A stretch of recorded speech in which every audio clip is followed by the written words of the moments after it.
Bom, um outro caso clínico que eu trouxe, e esse eu vivi, né? Esse caso clínico é do ISMP, mas eu vivi uma situação muito, muito parecida, e é muito triste, gente, porque eu tinha uma auxiliar de farmácia excelente, ela trabalhou já em vários hospitais, tinha muita experiência, e ela me ligou desesperada, porque o familiar estava na porta da farmácia. Ai, Emanuele.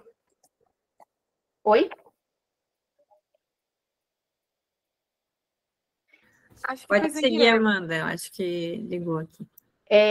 Então, esse auxiliar estava na porta da farmácia e ele ouviu, né, a familiar chegando, super nervosa para falar com a enfermagem, que o paciente estava esquisito, estava com calafrio, não estava passando bem depois que tinha começado a administrar o medicamento que ela tinha liberado.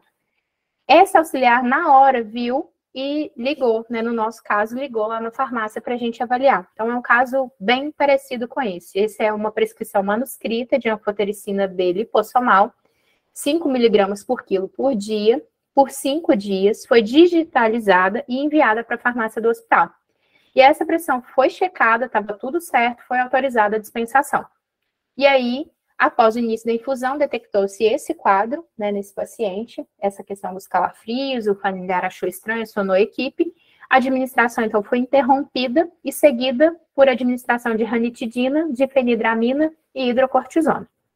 Então, quando a gente pensa o que pode ter levado, porque, assim, estava tudo ok com a prescrição. Mas qual foi a velocidade de infusão? Como é que foi esse à-beira-leito? E esse medicamento que foi dispensado, era esse medicamento mesmo? Então, na farmácia, a forma convencional de anfotericina B, ela foi selecionada incorretamente durante a separação da prescrição. E foi dispensado no horário padrão lá da prescrição eletrônica. Só que, nesse caso, que eu estou trazendo no slide, como era uma transcrição manuscrita, foi suprimido, cortou a digitalização. Então, a palavra lipossomal, ela foi omitida, ela não apareceu.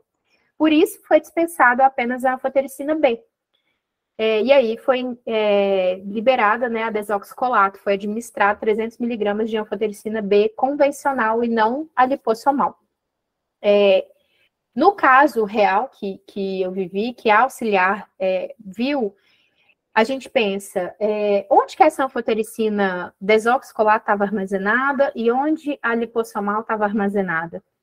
Ela não tinha certeza se ela tinha dispensado errado, mas para discutir farmácia clínica, segurança, qualidade, a gente precisa fazer uma análise mais global do nosso processo. Como eu falei, ir à beira-leito, ver a velocidade de infusão, ver o preparo desse medicamento, mas foi uma situação bem traumática, assim, que trouxe bastante aprendizado, assim, para a nossa equipe. No nosso caso, o paciente desenvolveu uma lesão, uma injúria, né, aguda, que depois foi revertida, mas ele teve uma dilatação do tempo dele, né, na instituição.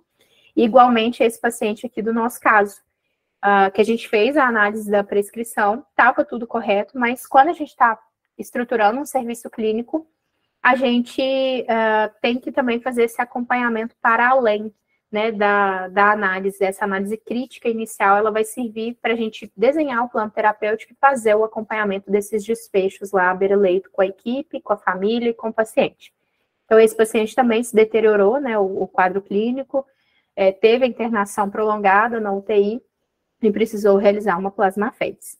Então, são dois casos, assim, diferentes, mas que infelizmente, a gente ainda vê casos parecidos, assim, na nossa realidade. Ter um serviço, né, no início, a gente já pode pegar isso, né, gente, fazer treinamento, treinar a nossa equipe de auxiliares, ter sistemas que barrem, né, essas doses, usar o metodologia, né, Talman Letter, para diferenciar medicamentos com pronúncia parecida. Então, são diversas estratégias que a gente pode adotar, que são ações da nossa farmácia clínica, né? Identificar os nossos bins de uma maneira diferente, armazenar em locais separados.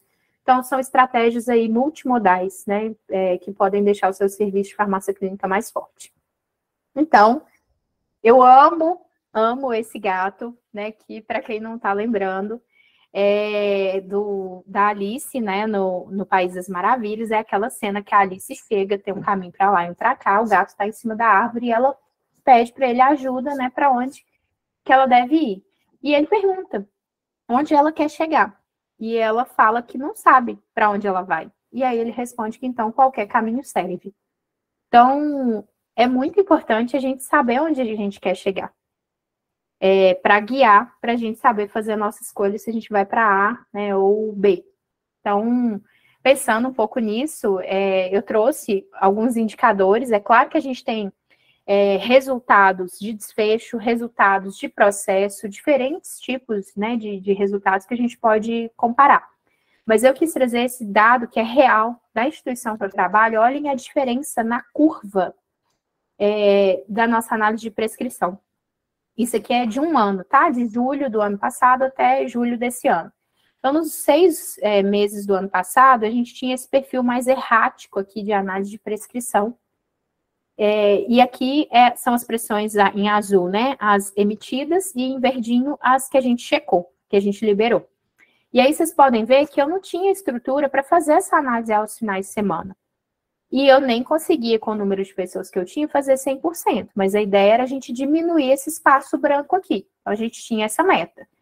E aí, a gente fez uma mudança no nosso processo de trabalho. Fizemos, com o mesmo número de farmacêuticos que a gente tem, a gente fez uma redistribuição nessa equipe. Ainda estamos aprendendo com esse modelo. Ele tem muitas potencialidades e também desafios.